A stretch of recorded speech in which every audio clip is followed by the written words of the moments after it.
From Development Ministries, I am Rabbi Van Lance, and I thank you for joining us for this week's A Peek in Torah. Now this week we're going to be in Balak. That's Numbers 22:2 through 25:9. We're going to be focusing on chapter 24, verses 12 and 13. Now, a bit of background that has to be set up here. The children of Israel are marching through Balak's land. And Balak was a king of this area at the time, and as the children of Israel were going through, Balak was, of course, very scared. He had heard about all that had happened in Egypt to them, and was very nervous about what could happen to him and his land and his people.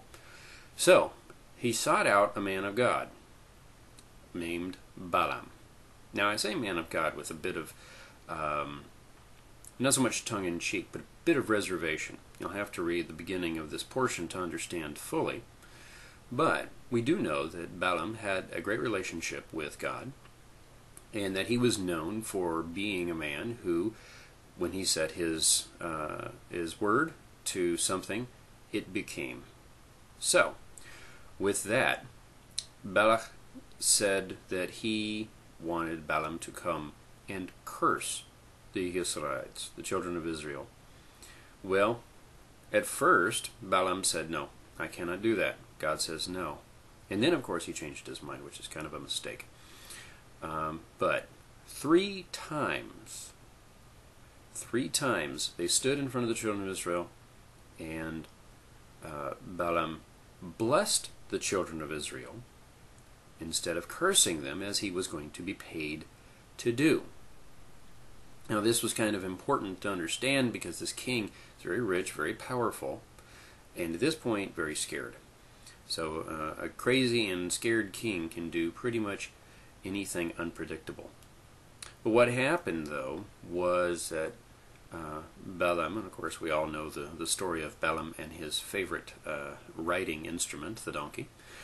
But what I want to focus on is the explanation that Balaam gave to Balak after the third attempt to have the children of Israel cursed. And this is going to be the focal point of this week's Peek in Torah. Numbers 24, verse 12 and 13, he says, "And Balaam said to Balak, Did I not speak to your messengers that you sent to me, saying, If Balak would give me his palace full of silver and gold, I cannot go beyond the mouth of Adonai, to do good or bad of my own heart. What the Lord speaks, that I will speak." Ah, those were very, very powerful words. Very powerful words indeed. And of course our own Messiah said basically the same thing.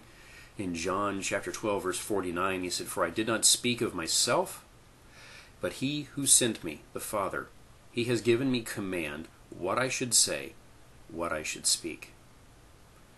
You know, if we live by that kind of a pattern in our own life, there'll be a few less things that we're sorry for that we have said. There'll be a few more things that we're glad for that we have said. Now, some of you have heard, particularly those who visit our congregation every Friday night here in Buffalo, Kentucky, you've heard me talk about the four voices, the voices that we hear. Well, those voices are really important to understand. There's four different types of voices that we hear. The first is the voice of self. And the voice of self is usually full of doubt. Well, maybe I shouldn't do that. Maybe I shouldn't try this. I don't know if I can do this or that or the other. Okay? And those are times where we should be doing something, but we just don't feel we're ready or prepared or able to do what needs to be done, regardless of where we got our instructions from, be it God or man. Then there's the voice of others. Now, a lot of times the voice of others, they're also filled with doubt, but not so much doubt as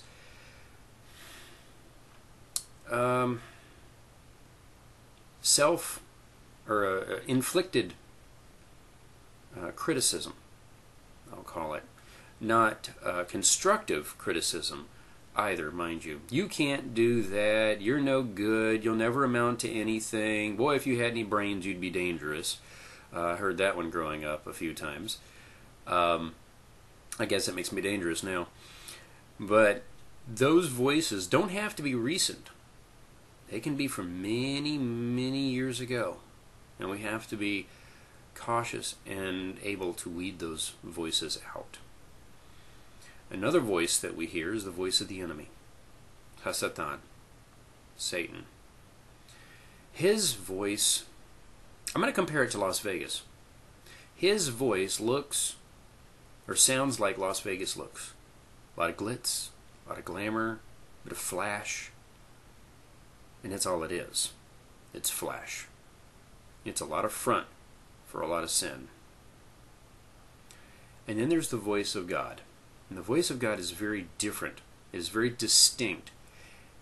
But the hard part is, the Scripture calls it the quiet, still voice of God.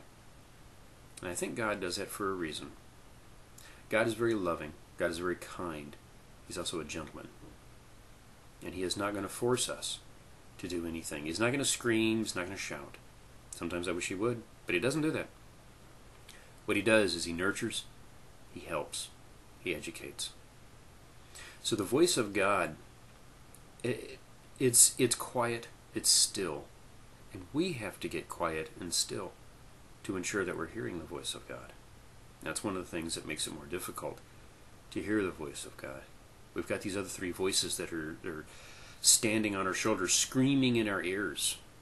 The voice of things from the past, the voice of our own doubt, the voice of the enemy that always wants to steer us wrong. And then there's this small, still, quiet voice of God. We have to be like Messiah and understand that there's only one voice that should cause us to speak. There's only one voice that should cause us to go or not go.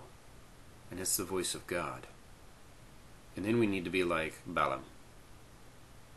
What the Lord speaks, that I will speak.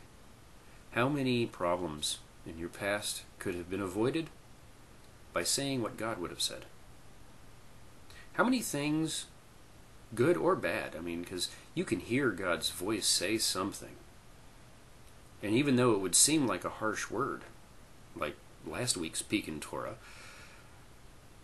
but it's there to help. Sometimes,